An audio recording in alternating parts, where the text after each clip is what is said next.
என்ன தம்பி தனியா இங்க ஒரு கச்சேரியே நடக்குது போல் இருக்கு. அது ஒண்ணு இல்லண்ணே, உட்காருங்க. பரவாயில்ல, தட்டிக்கிட்டு இருந்தேன். சும்மா தட்டிக்கிட்டு இருந்தியா? என் புழப்புல மண்ணை போட்டுறாதப்பா. சும்மா சொல்லக்கூடாது, பிரமாதமா வாசிக்கிறேன். அண்ணே, ஆடுற கால அம்சமா இருந்தா வாசிக்க தெரியாதவங்க கூட வித்துவான் தான். அப்படி போடு. கையை நீட்டாதான். வாஸ்தவம் தான் நீ சொல்றது. என் வாழ்க்கையில நல்ல காலையே நான் பார்த்தது இல்லையம்மா. டவுன்ல கைய வச்சுட்டு திரும்பினா பாரு இந்த கரிச்சட்டி கால் தான் தெரியுது. இத பார்த்து வாசிச்சு எனக்கு என்னைக்கு கலைமாமணி பட்டம் கிடைக்கிறது?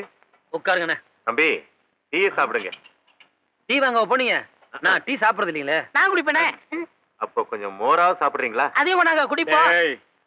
அட வறுமைக்கு பிறந்தவனே, எதை முன்னால சாப்பிடுறது எதை பின்னால சாப்பிடுறது தெரியாம டீக்கு அப்புறம் மோராடா? அண்ணே, டீயும் பால்லதான் இருக்கு, மோரும் பால்லதான் இருக்கு, அப்புறம் என்ன? ஆஹா, தத்துவத்தை கக்குறான். இவனை விடுங்க, பிரியா கொடுத்தா பினாயில கூட குடிப்பான். நீங்க தம்பிக்கு மோர் மட்டும் கொடுங்க. சரி. அம்மா காமாட்சி, கொஞ்சம் மோர் கொண்டா.